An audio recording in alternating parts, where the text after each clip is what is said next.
Yo. Assalamualaikum warahmatullahi wabarakatuh.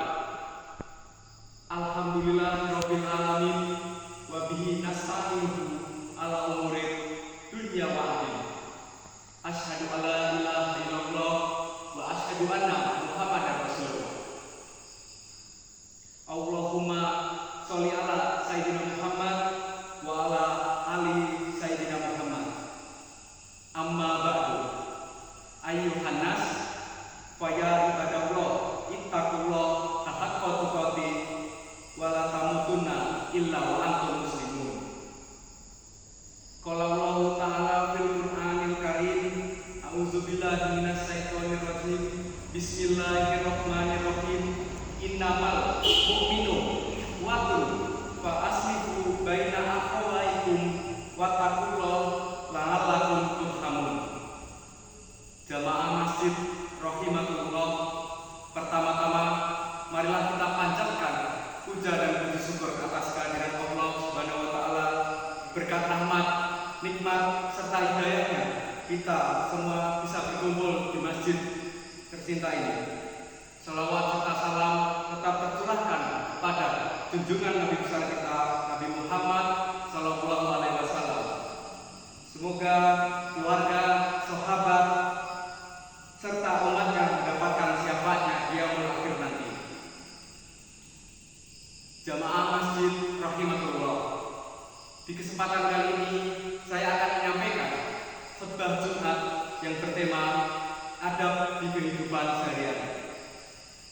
Islam mengajarkan bahwa sesama muslim adalah saudara serta dianjurkan atas setiap pribadi untuk berbuat baik, tolong menolong, bantu-membantu dalam semua usaha dan pekerjaan yang menuju kebaikan sesuai tuntunan Allah. Tegasnya Islam menghendaki terwujudnya kemaslahatan umat sebagaimana firman Allah dalam Al-Quran. Bismillahirrahmanirrahim. Innamal mu'minu ikhwatun fa aslihu baina akhawaykum wattaqullaha la'allakum turhamun. Yang artinya, sesungguhnya orang-orang mukmin adalah saudara, karena itu demikianlah antara kedua saudara dan bertakwa kepada Allah supaya kamu mendapatkan rahmat. Surat Al-Hujurat ayat 10. Kita menyadari bahwa terwujudnya suatu masyarakat tidak dapat dipisahkan dari unsur tetangga sebagai saudara keluarga dan kerabat sendiri. Tetangga sebagai saudara terdekat mempunyai tempat khusus dalam Islam, sehingga baik buruknya bertetangga merupakan ukuran iman seseorang. Rasulullah SAW bersabda, barang siapa beriman kepada Allah dan hari akhir, hendaklah berlaku baik terhadap tetangganya. Barang siapa beriman kepada Allah dan hari akhir, hendaklah memuliakan temannya. Dan barang siapa yang beriman kepada Allah dan hari akhir, hendaklah berbicara yang baik atau diam saja. Hadis riwayat Muslim. Hadis Rasulullah SAW ini menyeru kepada manusia untuk memuliakan tetangga, memelihara hak dan perbuatan ihsan kepadanya, segala macam kebaikan menurut kemampuan orang, seperti memberi hadiah kepadanya, mengucapkan serta bermuka manis waktu bertemu, menghilangkan kesulitannya, menolong kebutuhannya, menolong segala macam gangguan dan ikut memikul deritanya, baik yang kasar maupun yang abstrak.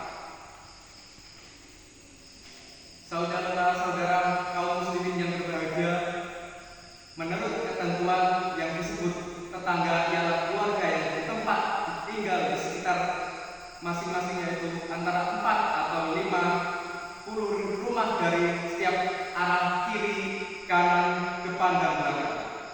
Keluarga-keluarga inilah yang disebut tetangga.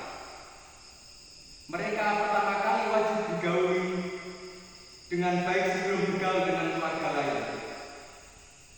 Sedang istri mempergaulinya secara baik-baik ialah menjaga muka selalu berseri-seri, tidak terlihat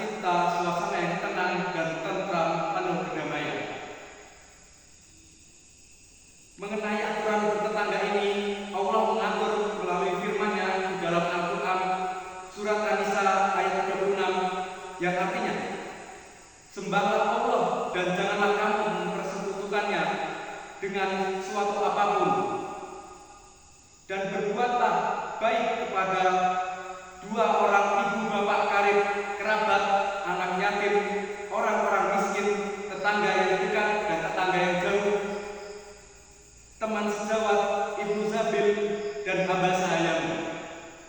Allah tidak menyukai orang-orang yang sombong dan membanggakan diri. Hadis lain menyebutkan malaikat Jibril senantiasa menitik beratkan kepada Nabi Muhammad SAW untuk berbuat baik terhadap tetangga. Seolah-olah sebagian dari mereka dengan lain dapat mewarisi harta pusakanya. Dan tentu setiap mukmin dalam kehidupan dunia ini termasuk anggota masyarakat. Sedangkan dapat dikategorikan anggota masyarakat yang baik apabila pergaulannya dan hubungannya dengan tetangga yang berbeda di lingkungan dapat dilakukan dengan baik pula. Sebaik-baiknya kawan, sebaik-baiknya tetangga menurut penilaian Allah Subhanahu wa taala adalah orang yang terbaik terhadap tetangganya. Demikian petunjuk Islam berbuat kebagusan dan penghormatan pada tetangganya. Hadis yang diriwayatkan Mu'adz bin Jabal memberitahukan hak-hak tetangga sebagai berikut. Para sahabat bertanya kepada Rasulullah, "Hai Rasulullah, apakah hak tetangga atas tetangga itu?" Jawab beliau, "Bila ia meminta hutang kepadamu, hutangilah.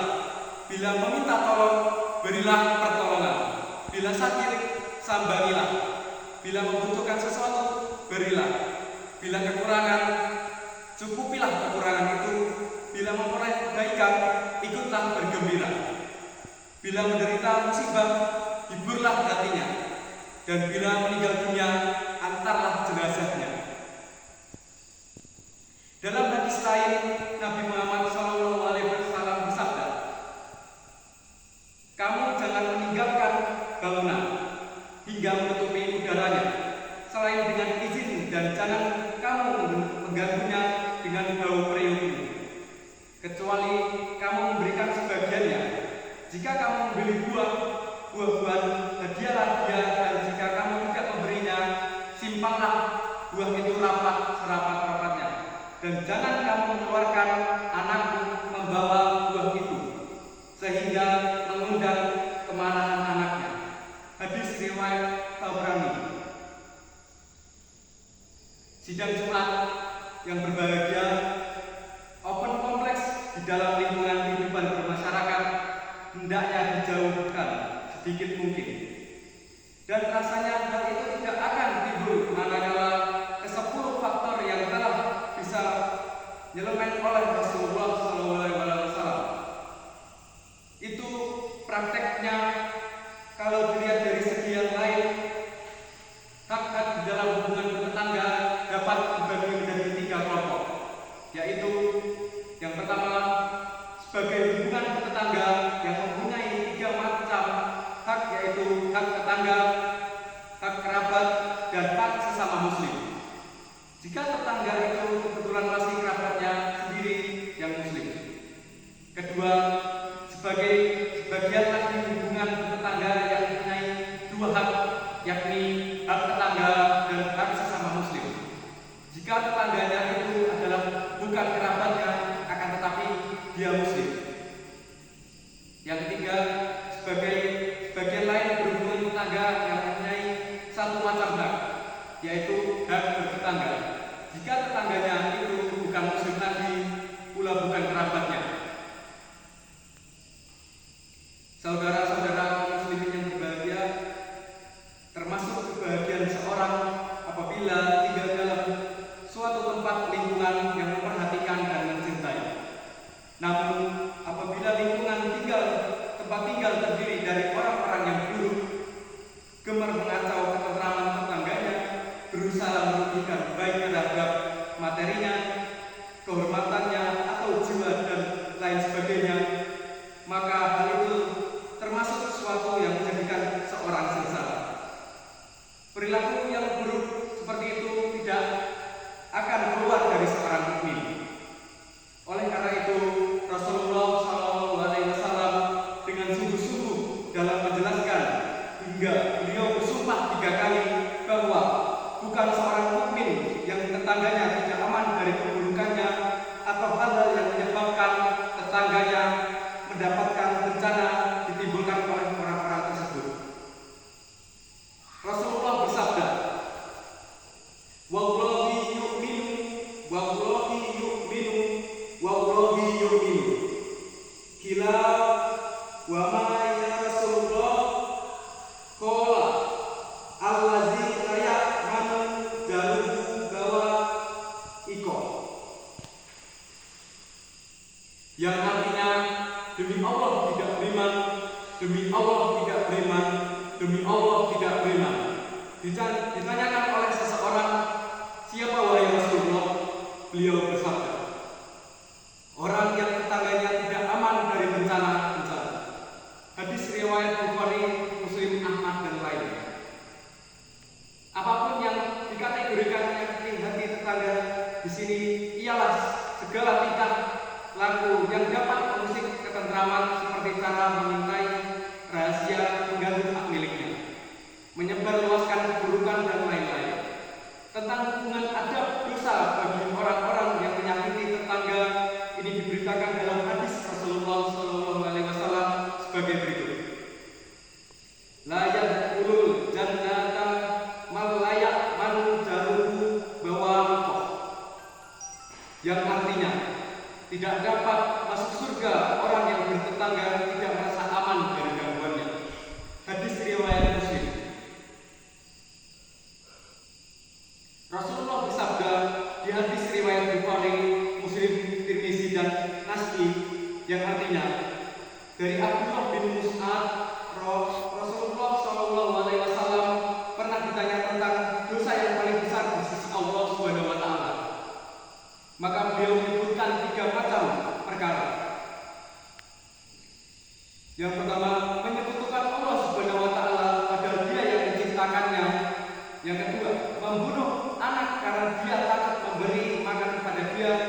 Dan yang terakhir, berzina dengan istri tetangga.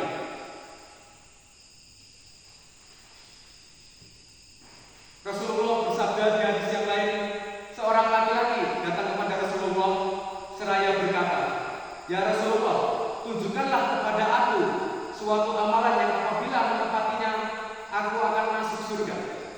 Beliau menjawab, "Jadilah kamu seorang yang baik." Lalu ia berkata, "Wahai Rasulullah, bagaimana cara mengetahui bahwa menjadi orang yang baik?" Beliau menjawab, "Tanyakanlah kepada tetanggamu. Jikalau mereka berkata bahwa kamu itu seorang yang baik, maka sesungguhnya kamu itu seorang yang baik. Jikalau mereka berkata kamu itu seorang yang jelek, maka sesungguhnya kamu itu seorang yang jelek." Hadis riwayat Baihaqi dari Abu Hurairah. Dari hadis-hadis ini di atas memberikan pengertian bahwa yang selalu menyakiti tetangganya yang termasuk melakukan dosa besar hingga kelak di hari kiamat akan mendapatkan siksaan yang pedih, sebab orang bertetangga itu berarti telah terjalin hubungan timbal balik, yakni adanya hak dan kewajiban ketentraman tetangga adalah perbuatan aniaya hak-hak tetangga. Contoh seperti ia dalam mendirikan radio, recorder atau TV dengan mengeraskan suaranya sampai tetangganya merasa terganggu, membuang sampah atau kotoran yang menyebabkan tetangganya terganggu karena baunya. Tegasnya, kita dalam berhubungan dengan tetangga hendaknya yang baik dan melindungi keselamatan hak-hak tetangga.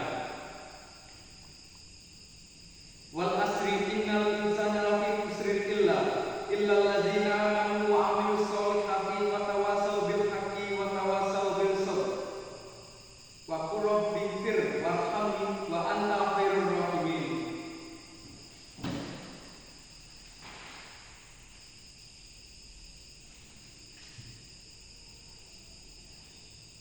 Alhamdulillahirabbil alamin wa bihi nasta'inuhu ala umri dunya wad din. Asyhadu alla ilaha illallah wa asyhadu anna Muhammadar Rasulullah. Allahumma sholli ala sayyidina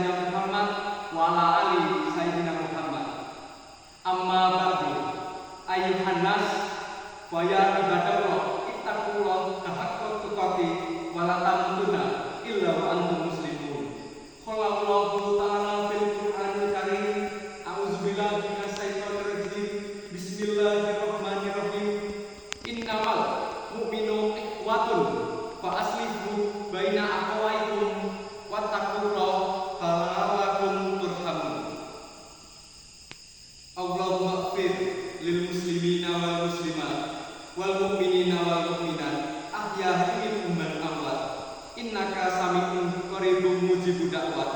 Rabbana la tu'akhidna inna sani'a aw akhtana. Rabbana wa la tahmilna 'alaina isran kama hamalta 'ala ladzina min qablina. Rabbana wa la tuhammilna ma la taqata lana bi. Wa'fu 'anna waghfir lana warhamna wa'lana fansurna 'alal qaumil kafirin. Rabbana atina fid dunya hasanah wa fil akhirati hasanah wa qina adzabannar. Walhamdulillah.